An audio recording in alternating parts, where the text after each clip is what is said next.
অনেক রোগী বলেন যে মাটির তলার জিনিস ডায়াবেটিসে খাওয়া যায় না। ব্যাপারটা তা নয়, মাটির তলার অনেক জিনিসই কিন্তু ডায়াবেটিসে খাওয়া যায়। আমরা যেটা বলি যে মাটির তলার জিনিস মানে আলু, ওল, কচু এই তিনটে খাওয়া বারণ। মাটির তলায় কিন্তু গাজর হয়, বিট হয়, মূলো হয়। এর মধ্যে গাজর আর মূলো কিন্তু আপনি খেতে পারেন যত খুশি, কোনো অসুবিধা নেই। যদি আপনি গাজর স্যালাড করে খান তো যত খুশি খেতে পারেন। গাজর আপনি তরকারির মধ্যে খেলে মোটামুটি ভালোই পরিমাণে খেতে পারবেন। হ্যাঁ, গাজর নিয়ে আমাদের কোনো অসুবিধা নেই।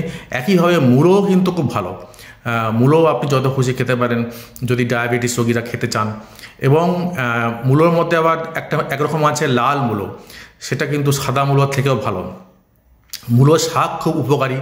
শুধু মূলো শাক খাওয়ার সময় খেয়াল রাখবেন, যাদের ইউরিক অ্যাসিড বেশি আছে তারা কিন্তু মূলো শাক খাবেন না, তাতে ইউরিক অ্যাসিড বেড়ে যেতে পারে।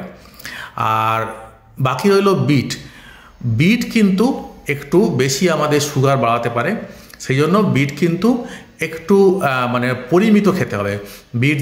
বিট যে একদম খাওয়া যাবে না তা নয়, বিট কিন্তু ভালোই খাওয়া যায় তরকারি করে, কিন্তু পরিমিত খেতে হবে। তো আমরা কি জানলাম যে মাটির তলার জিনিস হলেও কিন্তু বিট, গাজর এবং মূলো এই তিনটে খাওয়া যায়। তার মধ্যে স্যালাড করে খেলে আপনি যত খুশি খেতে পারেন, তরকারির মধ্যে খেলে আপনি গাজর খেতে পারবেন এবং মূলো খেতে পারবেন, মূলো শাক খেতে পারবেন। আর বিটটা অল্প করে খেতে হবে যাতে আপনার সুগার খুব তাড়াতাড়ি না বেড়ে যায়। কিন্তু এই তিনটে মাটির তলার জিনিস হলেও খাওয়া যায়।